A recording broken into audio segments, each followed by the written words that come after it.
తాకట్లో ఉన్న మీ బంగారాన్ని విడిపించి ఆ రోజు ఆన్లైన్ రేటుకి కొంటాం. Sharma gold company. నమస్కారం, సుమన్ టీవీకి స్వాగతం. నేను మానస. ఈ రోజు మనతో పాటు ఉన్నారు ప్రముఖ జ్యోతిష్యులు బ్రహ్మశ్రీ నందిబట్ల శ్రీహరి శర్మ గారు. వారితో మాట్లాడదాం. చాలా మందికి పితృదోషాలు ఉంటాయి కదండి జాతకాల్లో. ఆ సమస్య వల్ల ఎంతో మంది బాధపడుతూ ఉంటారు. మరి ఆ సమస్యకి పరిష్కారం అంటూ ఉంటుందా? పితృదోషాలు అంటే ఏంటి? ఇలాంటి విషయాలని కూడా తెలుసుకుందాం. గురుగారు నమస్కారం అండి. వాగర్థావివ సంపృక్తౌ వాగర్థ ప్రతిపత్తయే జగతః పితరౌ వందే పార్వతీ పరమేశ్వరౌ. ఆదిత్యాయ చ సోమాయ మంగళాయ బుధాయ చ గురుశుక్ర శనిభ్యశ్చ రాహవే కేతవే నమః. శృంగేరి జగద్గురు పీఠాధిపతులకి, కంచి పీఠాధిపతులకి నమస్కారములు తెలియజేసుకుంటూ కార్యక్రమాన్ని ప్రారంభిద్దాం. గురుగారు, చాలా మంది వాళ్ళ జీవితంలో చూసినట్లయితే అంటే కెరీర్ చక్కగా ఉండకపోవడం, లేదంటే వివాహం చాలా ఇయర్స్ గడిచినప్పటికీ కూడా వివాహం జరగక, ఒకవేళ వివాహం జరిగినా అందులోనూ ఎన్నో ఇబ్బందులు, మళ్ళీ పిల్లలు పుట్టక కూడా చాలా ఇయర్స్ వాళ్ళు ఎదురు చూస్తూ ఉంటారు. ఇలాంటివన్నీ ఎందుకు జరుగుతున్నాయి? పరిహారాలు ఎన్ని పాటించినా కూడా వాళ్ళకి ఆ సమస్య తీరకపోవడం అనేది గమనిస్తూ ఉంటాం. ఇవన్నీ కూడా ఎందుకు జరుగుతూ ఉంటాయంటారు గురుగారు? గమనించుకుంటేనమ్మా, చాలామంది ఇళ్లలో ఉండేటువంటి సమస్యనే ఇది. ఎందుకనంటే పెళ్ళికడికి ఎదిగినటువంటి పిల్లలు ఉంటారు. మొదలుపెట్టి సంవత్సరాలు గడుస్తూ ఉంటుంటాయి. ఇగో ఈ సంబంధం ఖాయమైపోతుంది, ఇక మనకి ఇంకా ఇబ్బంది లేదు, సంతోషంగా ఉందాం, ఇక నిశ్చయం అయిపోతుంది అనుకునే సమయంలో ఏదో వాయిదా పడి వెనక్కి వెళ్ళిపోవడం.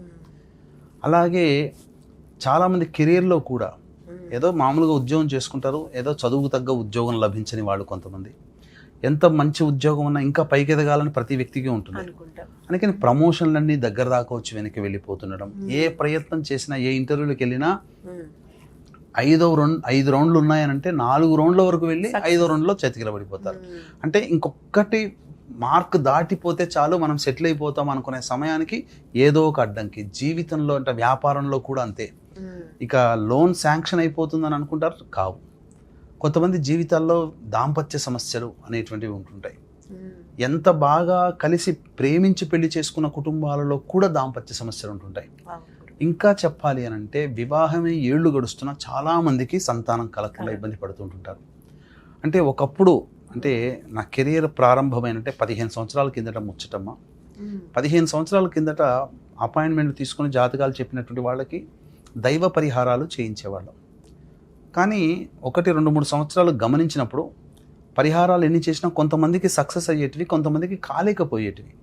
ఎందుకు మనం చేసిన పరిహారాల వల్ల పరిహారంలో చేసిన విధానంలో లోపమా, లేదా ఆ పరిహారాలు వాళ్ళకి ఇంకా సరిపోలేదా అనేది ఆలోచన చేసినప్పుడు తెలిసిన విషయం ఏంటనంటే అది దైవ ప్రేరణ చేతనే తెలియచేయడం జరిగింది. అన్ని దోషాల కంటే కూడా ఈ పితృదోషం అనేటువంటిది ఉన్నప్పుడు ఆ వ్యక్తికి ఎన్ని పరిహారాలు చేసినా, ఎన్ని పూజలు చేసినా, ఎన్ని అంటే తిరగని చెట్టంటూ లేదు, మొక్కని దైవం అంటూ లేదని చెప్పి చాలామంది వాపోతుంటారు. అయినా మాకేం పనులు కాలేదు అని చెప్పి బాధపడుతుంటుంటారు.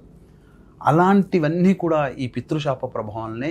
ఏ పూజలు చేసినా ఆ పూజలు ఫలించవాని కాదు, ఇంటి గుమ్మం దగ్గరనే ఆగిపోతాయి. ఇంట్లో తిష్ట వేసిన ఈ పితృదోషం ఎప్పుడైతే ఉంటుందో, ఈ పితృదోషం తొలగిపోతే అప్పటి వరకు మనం చేసిన పూజలన్నీ ఫలిస్తాయి. కాకపోతే వీక్షించేటువంటి ప్రేక్షకుల్లో కొంత గమనించుకోవాలమ్మా. ఒకప్పటి స్థితి వేరు, ఇప్పటి స్థితి వేరు.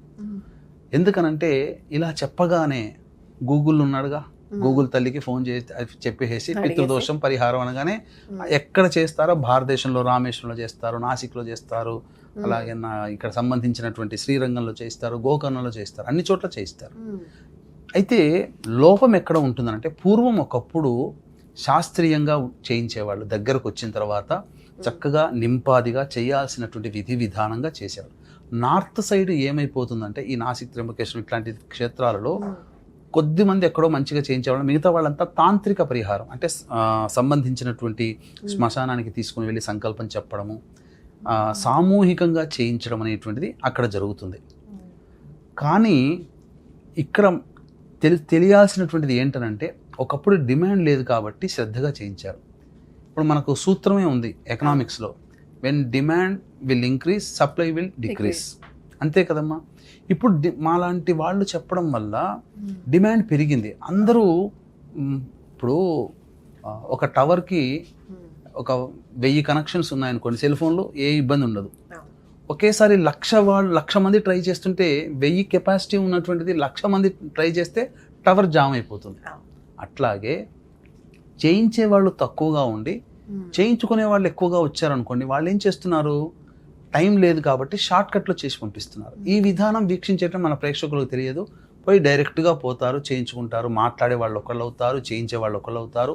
ఆ చేయించేటువంటి వాళ్ళల్లో 10 మంది ఉన్నారనుకోండి, ఆ 10 మందిలో ఒకరో ఇద్దరో శాస్త్రీయంగా చేయిస్తారు. మిగతా వాళ్ళంతా నామమాత్రంగా, ఎందుకంటే వాళ్ళకి టార్గెట్ ఉంటుంది అక్కడ, రోజుకి ఇన్ని చేస్తే ఇంత పైసలు ఇస్తారని ఉంటుంది.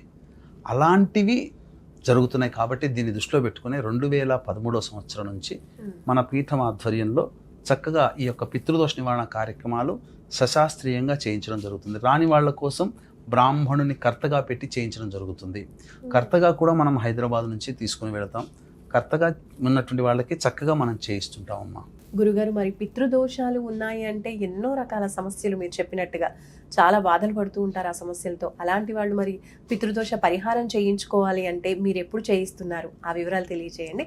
ఆ రోజుకున్న విశిష్టత గురించి తెలియజేయండి. అంటే ఈ పితృదోషం అనేటువంటిది ముందు ఎలా వస్తుందో తెలుసుకోవాలమ్మా. తండ్రి వైపు 6 తరాలు, తల్లి వైపు 3 తరాల్లో ఏవైనా దుర్మరణాలు కనుక ఉంటే, అంటే road accident, fire accident, suicide attempt, నదిలో బావిలో పడి చనిపోవడం, ఇంట్లోంచి వెళ్ళిపోవడం, లివర్ ఫెయిల్యూర్, కిడ్నీ ఫెయిల్యూర్, క్యాన్సర్తో చనిపోవడం, 60 సంవత్సరాల లోపల ఏ విధంగానైనా చనిపోయినా, పెళ్లి కాకుండా అబ్బాయి అమ్మాయి చనిపోయినా, పిండ ప్రదానాలు చేయలేకపోయినా, liver problem, kidney problem, cancer రోగాలతో ఎవరైనా బాధపడుతున్నా ఇంట్లో, లేదా ఎవరైనా ఆ ప్రాబ్లమ్స్తో కుటుంబ సభ్యులు చనిపోయినా, కాలసర్పదోషంలో జన్మించినా, కరోనాలో చనిపోయినా, ఇవన్నీ కూడా పితృదోషానికి మూల కారణాలు. ఇక చాలామందికి జాతకాలు ఉండవు. ఇప్పుడు కలిగేటువంటి సమస్యలని బట్టి వాళ్ళకి పితృదోషం ఉందని చెప్పొచ్చు. ఈ లక్షణాలు ఏంటంటే తరచూ ప్రమాదానికి గురవుతున్నా, కుటుంబ సభ్యుల యాక్సిడెంట్స్కి తరచూ గురవుతున్నా, మందులకి నయం కాని రోగాలతో బాధపడుతున్నా, చెడు ప్రయోగాలు కుటుంబ సభ్యుల మీద ఎప్పుడు జరుగుతూ ఉన్నా, ఇంట్లో ఇంటర్ రిలీజియన్ మ్యారేజ్లు జరుగుతూ ఉన్నా, అలాగే సంబంధించినటువంటి ఆడపిల్లలే సంతానంగా ఉన్న, పురుష సంతానం లేకపోయినా, జన్మించిన సంతానం శారీరక మానసిక లోపాలతో జన్మించిన, లేదా సంఘ విద్రోహక శక్తులతో ఉండి కారాగార వాసమైన, లేదా మద్యం మత్తు పదార్థాల వంటికి కుటుంబ సభ్యులు బానిసలైన, అలాగే ఇంటి గోడలు క్రాక్స్ వస్తూ ఉన్నా, అలాగే ఎంత గొప్పగా పనిచేసినప్పటికీ అన్ని పనులలో ఆటంకాలతో ఉన్నా, అలాగే ఎంత జీవితంలో ఎన్నో ప్రయత్నాలు చేసినా అన్ని ప్రయత్నాల్లో ఆటంకాలతో ఎదురవుతూ ఉన్నా, అలాగే డబ్బులు బాగా పెట్టుబడి పెట్టి నష్టపోయినా, అంటే కొంతమంది వివాహం అయినప్పుడు వాళ్ళతో పాటు కొంతమందికి వివాహాలు అవుతాయి. కొన్ని కుటుంబాలు చాలా పైకి ఎదుగుతాయి, ఎక్కడ వేసిన గొంగడ కొన్ని కుటుంబాలు అక్కడే ఉంటాయి. అంటే డెవలప్మెంట్ అనేది జీవితంలో ఉండదు. అటువంటి కుటుంబాలలో, అలాగే ఏ జన్మలో ఏ పాపం చేసామో ఏది కావట్లేదు అని చెప్పి బాధపడుతుండేటువంటి కుటుంబాల్లో ఖచ్చితంగా ఈ పితృదోషం ఉంటుంది.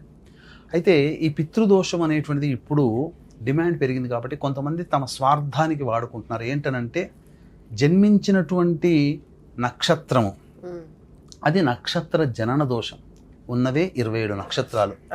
ఈ 27 నక్షత్రాల్లో కొన్ని నక్షత్రాల్లో జన్మిస్తే పితృదోషం అని చెప్పి ప్రచారం చేసి జనాల్ని మోసం చేస్తున్నారు. ఇది ఒకటి. పైగా పితృదోషం ఉంటేనే ఈ వీడియో చూస్తావు అని చెప్పి భయపెట్టంటే, వీడియో ఎవరైనా చూస్తారు. ఇప్పుడు నువ్వు ఆ ఇల్లు చూసావంటే ఆ ఇల్లు చూసిన వాళ్ళందరూ దోషమే అని అంటే, రోడ్డు మీద పోయే వాళ్ళంతా ఆ ఇల్లు చూస్తారు అంటే చూసిన వాళ్ళకందరికీ ఆ దోషం వచ్చేస్తుందా? అలాగే నువ్వు ఈ వీడియో చూసావంటేనే పితృదోషం ఉన్నట్టు అని చెప్పి జనాల్ని మభ్యపెట్టి మోసం చేసి అవసరం ఉన్నా లేకపోయినా తీసుకుపోయి చేయిస్తున్నారు. ఇంకొకటి ఏంటనంటే, తీసుకుపోయిన చోట అటువంటి వాళ్ళు, ఈ నక్షత్రాల్లో దోషం ఉందని చెప్పేవాళ్ళు, అలాగే ఈ వీడియో చూస్తే నీకు దోషం ఉందని చెప్పేవాళ్ళు 40 నిమిషాల్లో పూజ కంప్లీట్ చేస్తున్నారు. ఈ పూజ కంప్లీట్ కావాలి అని అంటే దాదాపు 4 గంటలు పడుతుంది. ప్రారంభించిన దగ్గర నుంచి పూర్తయ్యేంత వరకు 4 గంటల సమయం పడుతుంది. ఇటువంటి 4 గంటల సమయం ఉండేదాన్ని తీసుకుపోయి 40 నిమిషాల్లో పూర్తి చేస్తున్నారు. మహా అయితే గంట. దీనివల్ల ఎవరు నష్టపోతున్నారు? నమ్మిపోయినందువల్ల వాళ్ళు నష్టపోతున్నారు. కాబట్టి అటువంటిది మన పీఠం ఆధ్వర్యంలో ఉండదు. కాబట్టి ఈ నెల 22వ తారీఖు రోజున అమావాస్య సందర్భంగా మన పీఠం ఆధ్వర్యంలో చేయించడం జరుగుతుంది. అందున ఆశ్లేష నక్షత్రం ఉంది, మధ్యాహ్న సమయానికి అమావాస్య తిథి ఉంది. కాబట్టి విశేషించి ఆ రోజు చేసుకోవడం వల్ల పితృదేవతల యొక్క అనుగ్రహం సంపూర్ణంగా కలుగుతుంది. 23వ తారీఖు కూడా అమావాస్యనే, కానీ 23 సూర్యోదయానికి ఉంది, 11 గంటలకి వెళ్ళిపోతుంది. మరి అపరాహ్న కాలంలో ఉండదు. పితృ కార్యక్రమాలు ఎప్పుడు కూడా అపరాహ్న అపరాహ్న కాలంలో చేస్తాం. కాబట్టి చక్కగా వీక్షించేటువంటి ప్రేక్షకులు 21వ తారీఖు రోజున ఇక్కడ హైదరాబాద్ నుంచి బయలుదేరుతున్నాం. సమయం ఎక్కువగా లేదు. అవకాశం ఉన్న వాళ్ళు చక్కగా ఈ కార్యక్రమంలో పాల్గొనదలిచిన వాళ్ళు 20వ తారీఖు లోపల మీ సంబంధించినటువంటి కార్యక్రమంలో రిజిస్టర్ చేసుకోండి. అలాగే రాలేని వాళ్ళు అంటే అనారోగ్య సమస్యలు, విదేశాల్లో ఉన్నవాళ్ళు, బెడ్ రిడన్ అయినటువంటి వాళ్ళు, బిజీ స్కెడ్యూల్లో ఉన్నటువంటి వాళ్ళు, రాలేని వాళ్ళ కోసం బ్రాహ్మణుని కర్తగా పెట్టి చేయించడం జరుగుతుంది. ఇది చేయించిన విధానం అంతా మీకు వీడియో కూడా పంపించడం జరుగుతుందని చెప్పవచ్చు. ధన్యవాదాలు గురుగారు. నమస్కారం. సర్వం శ్రీ ఉమామహేశ్వర పరబ్రహ్మార్పణమస్తు.